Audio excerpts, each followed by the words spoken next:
Your Honor, we presented extensive evidence at the Miller hearing. I know the court has read our briefs. I do not intend to make any of those legal arguments here and rely on the testimony and the briefing that we did during that hearing. I do need to address, however, newly additional arguments that the defendant made in his sentencing memorandum, referencing the guidepost report and essentially placing the culpability on the school officials. I want to say that there's not any dispute based on that report and all of the other facts that we know that there were numerous failures on that day by various individuals. But none of those failures diminish defendant's responsibility and the culpability for the decisions that he made up to and during the school shooting. And in arguing that other actors should have done more to intervene and stop him from his own planned, conscious actions, defendant fails to acknowledge that he consciously chose not to reveal his plans and that he, along with his parents, sought to cover up the fact that his parents had just bought him a gun.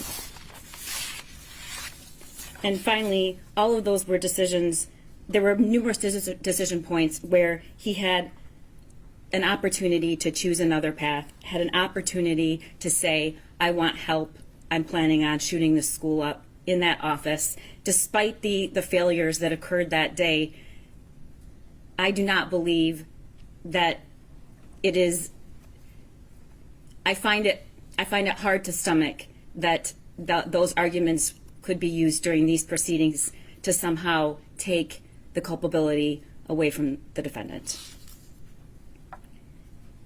The court heard from some of the victims during the Miller hearing. However, as the defense argued and objected numerous times, it was not a victim impact statement. That hearing was indeed not about victims, not about hearing from victims. It was about the defendant and his actions. Your Honor, today was about victims. Today we learned their names, their faces, and we heard their voices. It's been 2 years. 2 years. The statements made here today are just a small portion of the victims, and their statements are only brief, but they reflect hundreds and hundreds of others. I'm not sure if the court is aware, but there were a lot more victims who initially intended to give their oral statements, and as today approached, and even today, decided that wasn't something that they could do, which is further evidence of the trauma. It's impossible to give anyone a realistic description of what the last 2 years have been like for these students, brothers, sisters, teachers, dads, moms. It takes courage to stand before the court in this room and relive the most painful thing that has ever happened to someone. It will take courage and grit every single day for the rest of their lives. We will all go home when this is over.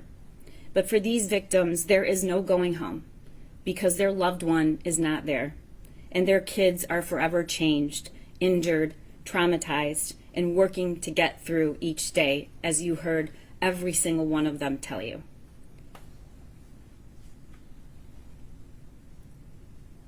There were common themes from these students. They don't trust anyone anymore. They don't trust any place anymore. They don't think they're safe. Some can't sleep. Some have to sleep in their parents' room. There's a deep, deep loss of safety, loss of loved ones. But most importantly, what I heard was they lost themselves. And they're working very hard to find who they were, with the acknowledgement that they will never be the same. And these are people who don't have a scratch on them from that day. Unfortunately, the data and the research support what you heard today. Escaping without a physical harm, we know, for hundreds and thousands of children and educators who survive these tragedies carried out, leave scars for years to come. And the research is abundant that there is long-term detrimental impact of such childhood trauma on a person's mental and physical health and their ability to function throughout the rest of their life. The terrorism conviction and charge gives these students and parents a voice, and I thank you for hearing it.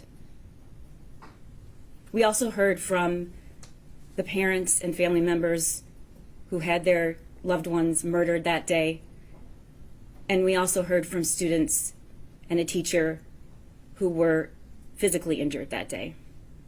And they were brave, and they told you a lot. But here's what they didn't tell you. Steve St. Juliana did not tell you about getting a call from me on December 1st, telling him about the charges that were being issued for the murder of his daughter when he was still trying to process that she was gone. Rob Baldwin, Madison's father, did not come here to tell you that he also got that same call and told myself and Mark that he had just been picking out a casket for his daughter, and that no matter what he cared about most and hoped most was that Madison was not in fear when she was killed. Craig Schilling did not tell you that when we first met with him, he sat in silence and could barely utter 10 words, and this was weeks after the shooting. Jill Suave, Justin's mother, did not tell you what it felt like to just a few months ago be given the sweatshirt Justin was wearing that day and being grateful she had it, even if it had his blood still on it. Molly Darnell did not say that when we first met her, she said how hard it was to even come to our office because it was on the same grounds as the jail where the shooter was. Buck and Sherry Meir didn't tell you what it was like to finally hear during the Miller hearing what their son's last few minutes in this world were like when they heard Christy Gibson Marshall say she stayed with him, she talked to him, she told him he was loved. Nicole, Madison's mother, did not tell you that over a year ago she had the courage to come into our office and watch the video of Madison's last moments, though most of her support system told her not to. She did not say that watching her dear Madison crouched down against the wall with her hands over her head in terror as the shooter walked to her and shot her at close range, that it was like losing Madison all over again. Or when she asked to see the footage of just before the shooting 3 times and asked us to stop the image, holding her hands up to the screen, trying to memorize the way Madison's ponytail looked and the clothes she was wearing that day. Keegan did not share that the first time we met him was 2 years ago at his home. He was a foot shorter and at least 20 pounds less. He was wearing a hoodie and he wouldn't make eye contact. He seemed to be visibly shrinking from what had happened in that bathroom. In the 2 years that we have known him, he didn't stay in that same place. In fact, he refused to shrink. He grew, and he is stronger, which is remarkable given what we have asked of him, particularly in his testimony in the Miller hearing. We have been poring over these images and pictures and evidence for 2 years. We have watched and listened and provided support and communication the best we could to hundreds of these victims. The sheer force of the destruction, violence, trauma, and murder that the shooter caused that day did not stop at the doorway of Oxford High School. As you heard from so many students and parents, it was carried through the doors and out into the community. To every person who witnessed it, got a text from their child, tried to assist or help. It went into their bedrooms and their homes, and it will be carried with them for the rest of their lives. The shock waves that we have had a front row seat to these past 2 years as prosecutors and victim advocates, it is indescribable. Indescribable. They've endured the hearings, the media reports, the delays, the appeals, more threats. They've been told that they weren't entitled to information about how this could happen at their school. They've watched us all diligently and thoroughly protect the due process rights of the shooter, which is critical, but also seemed unfair to them. They have had to take a back seat while lawyers, judges, school board members, commentators, and experts discuss what happened there as if they can somehow understand. We cannot understand. We do not understand. But we can give them the grace and dignity they deserve by listening today. And I thank the court for allowing that. And though I acknowledge, Your Honor, the great weight of the burden upon this court today, I urge you to also give them the justice they deserve. I ask that you sentence the defendant to life without parole. Thank you. Thank you. Defense? Yes, Your Honor, we'll start with the legal guardian ad litem, Ms. McKelvey. Thank you. Ms. McKelvey? Good afternoon, Your Honor. Good afternoon. Your Honor, approximately 2 years ago, I was appointed as Ethan's lawyer guardian ad litem because of the situation with his parents. I have been in a unique situation in the sense that I have gotten to know him as an individual from that day forward. Unfortunately, everyone, or almost everyone here, only knows him from the incident backwards. And we've heard some, he's a monster, he's trash. I have to tell you that he is a life. He is a human being. He is a person. And as an appointed attorney for the last 33 years, one of the things that I've learned through that practice is no matter what a defendant has done, they are a human being. They deserve respect. They deserve representation. But I don't lose track of the fact that they are a human being. And he is one. He was 15 years old when this occurred. I don't believe anyone on the defense side, including Ethan, has diminished the act that he did. No one. He has never diminished that. He chose to plead, and here we are for sentencing. He did not want anyone to have to go through any more than they have to. But he is not the same person that he was then. I have discovered that he is a bright young man. He is an artist. He is an historian. And there have been days where I have been oblivious of the fact that I have sat in the little cell in I Block for 3 hours just talking to him. As the court knows, the jail is not designed for juveniles, so it's a very isolating experience. And so my role was more to keep him company, to not have him feel so isolated, to make sure that the needs he has, as every other individual who is housed at the Oakland County Jail has, and that they are being met. But his life is salvageable. His life is rehabilitatable. There was a book that I know is referenced during these proceedings, and I believe in the parents' proceeding as well. And it is written by Gillian Peterson and James Densley, both PhDs. And the book, the title is The Violence Project. And there was an interesting few sentences in there that struck me when I read it. They equated someone in crisis like a balloon full to bursting. When a balloon is inflated and stress or tension is applied, stretching the body over the air, the bigger the balloon gets, the more likely it is to pop. A fully inflated balloon becomes so fragile that it must be handled carefully or it will break.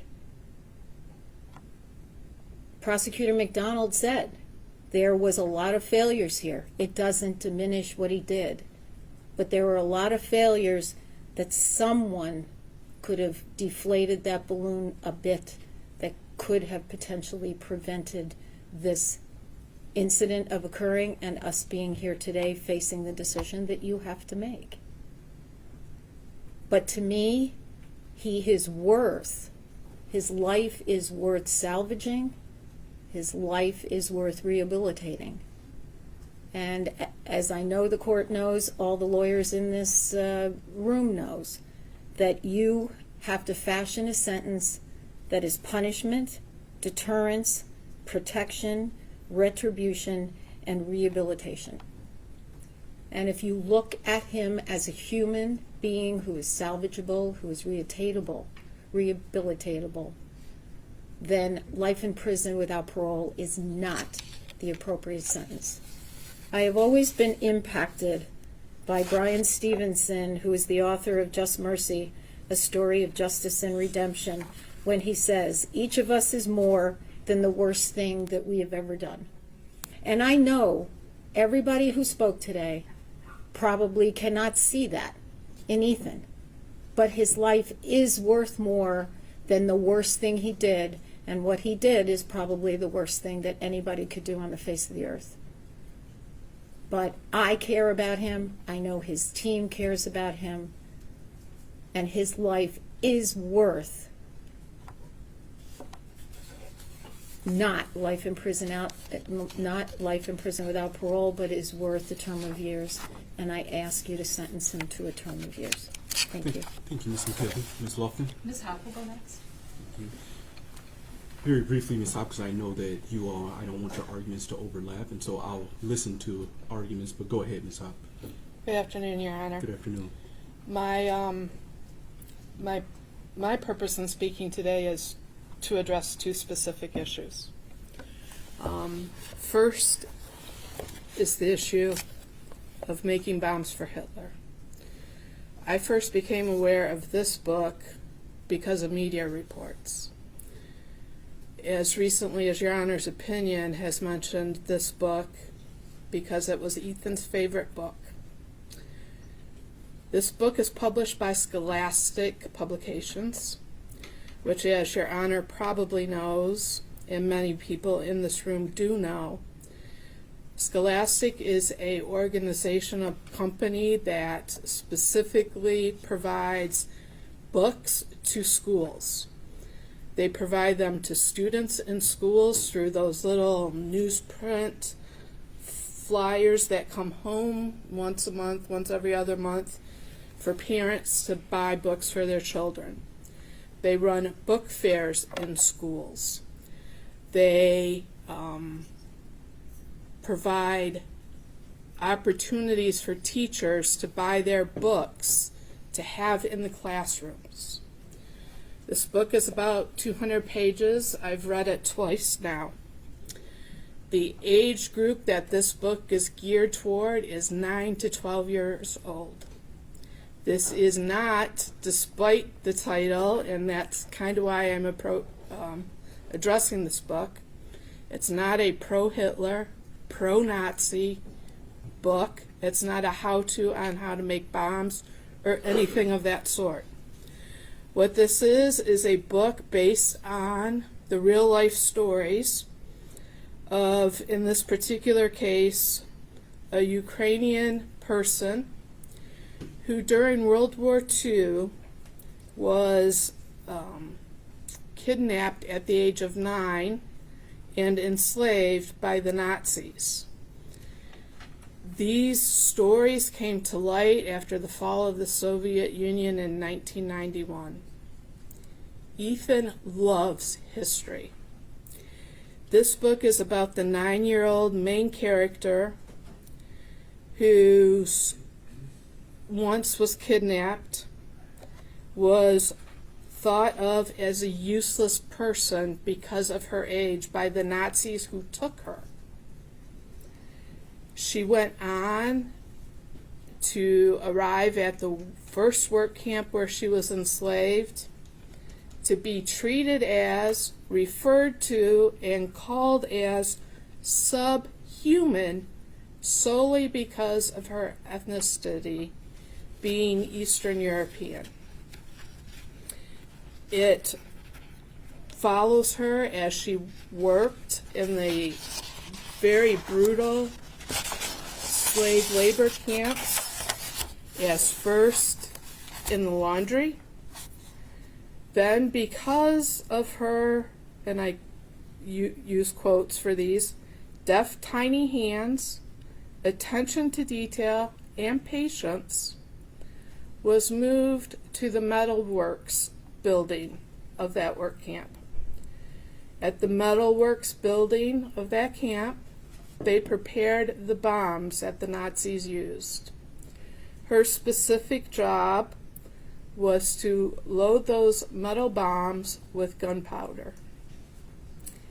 She and the 5 other girls, because they were all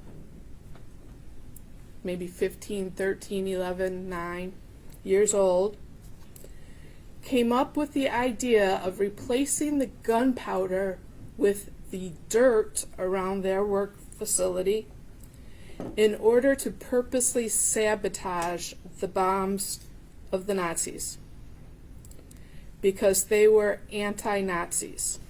They were hoping for the day when the Allies would free them not only from Hitler, but from Stalin and his force or influence over the Ukrainian citizens.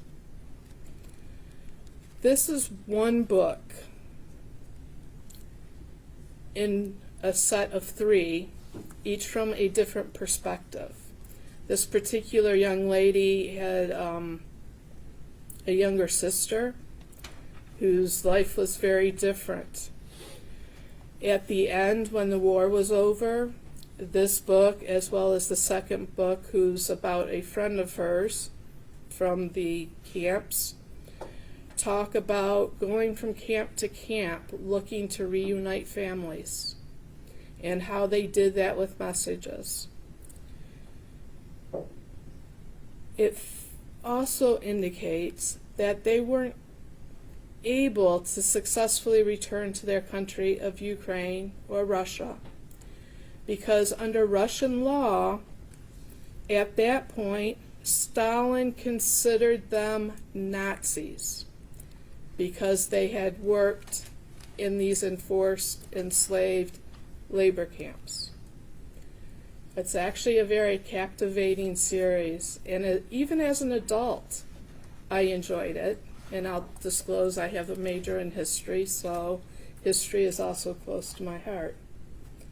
I can definitely see why, as somebody who enjoys history, Ethan would have liked this book. And again, because the title is so misleading about the contents of the book, I thought that was important to bring to the court's attention. Secondly, and I'm not going to detail or go over again the testimony of Dr. Romanowski from the Miller hearing, but I do want to talk about our prison system very briefly. The goal of our prison system is punishment and rehabilitation, and we know that because there are cells with doors that lock, but there are also programs. There are education opportunities, employment skills programs, job training programs, counseling programs, and even programs geared toward re-entry into society. There is a parole system, which Dr. Romanowski talked about, and I want to fill in a couple of blanks there. If given a term of years, which I am asking the court to do, Ethan would be eligible at the minimum number of years for parole. There is a board that would review his eligibility. Part of what they look at is a worksheet that includes all of the crimes he's committed, all of the programming he's participated in, and the extent to which he participated.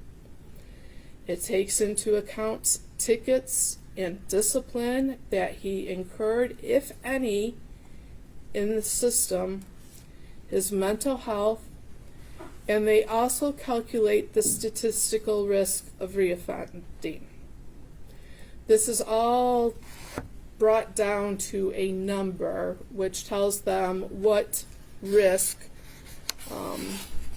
Ethan or any other defendant in the prison system has of reoffending, low, medium, or high, and that's part of the basis of the parole board's decision. The other part depends on input from the prosecutor's office input from victims and victims' families, an interview with the defendant, him or herself. The decisions of the parole board at one time used to be appealable. If parole is denied, the inmate can no longer appeal that decision. If parole is granted, however, the prosecutor's office has the opportunity to appeal that decision. The parole board is a specific group of individuals with expertise in parole. If a defendant or if Ethan has not been rehabilitated, parole is denied. And as Dr. Romanowski testified, in a situation such as Ethan's, it would be denied for probably a period of 5 years. There could be a situation where, depending on Ethan's participation, that he may be eligible for parole within the lower numbers if he were given a term of years. It could also be a situation where, depending on the parole board, he would not until he hit the maximum period sentence under a term of years. Considering the period that is currently under law, 60 years, plus the 2 years he would have to do as a felon using a firearm in the commission of the felony, he could be in prison for 62 years under the term of years Your Honor has as an opportunity or an option to impose today. That would put him at around age 77. So even a term of years is a very, very lengthy sentence and may likely be a life sentence. But what it does do is give Ethan the opportunity to demonstrate to everyone that he can be rehabilitated, that he is redeemable, and that he can make amends and contribute in a positive way to society upon his release. I join the comments made by Ms. McKelvey, as well as I'm sure those that Ms. Lofton will make. The Ethan I met 2 years ago is not the Ethan that sits here today for sentencing. He has made remarkable progress in addressing his issues. That's not to say he doesn't have a ways to go, because he does. But that's to say he's demonstrated that he can change himself for the better. And for those reasons, I ask Your Honor to consider a term of years as opposed to life without parole. Thank you, Ms. Lofton. Thank you. Your Honor, nothing that I discuss is meant to be an attempt to take away from the pain and loss that we just heard about. The pain is palpable, it is real, and I don't mean to invalidate that with my comments. But as Ethan's defense attorney, my job is to tell this court what I know about Ethan and what I believe the sentence should be. We submitted a lengthy sentencing memorandum, and I know the court takes time to review all that, so I'm not going to repeat everything. But due to the gravity of this decision that the court will make, I want to highlight a few things. I would first like the court to know that Ethan is supported today by his aunt, who came in from out of state. Also, a number of juvenile lifers were here this morning, but had to return back to work. I know that the court reviewed the letters that we submitted, and we ask that you continue to consider those prior to sentencing. I first met Ethan on December 4th of 2021. That day I met a broken and extremely sad and hopeless kid. He didn't look up. He didn't make eye contact. He barely spoke. In the first few months, I wasn't sure that we would actually make it to sentencing. He was depressed, and still suffering from the mental illness that he came in with. After being arrested, he never saw the news or social media or the vigils that were held. He committed these acts and then was locked in a vacuum. When we had the initial placement hearing, it was the first time that he experienced the anger of his community and the pain that he caused. He did not take that lightly. Over the last 2 years, I have watched him go through all of the stages of grief. Ethan has never bragged about what he did. Ethan dreaded in court hearings because, unlike what has been said about him and what he wrote in that journal, he doesn't like attention. After being on medication and seeing a psychiatrist for 2 years, after having upwards of 175 visits with me, visits from Ms. Hopp and Ms. McKelvey, after talking to his aunt weekly, reading the Bible, reading novels, and spending so much time in solitary confinement, he is a different person. He has already made so many changes, and he is remorseful. He has been able to keep out the dark voices and thoughts. He sees the wrongs in his thinking and his actions. He has hope for the first time. He tries to be better every single day, and I am confident that he will continue to do that in the Michigan Department of Corrections, whatever your Honor's sentence may be. At the Miller hearing, the prosecutor introduced internet searches that Ethan made concerning punishment in Michigan. They also showed parts of his journal where he talks about a life in prison.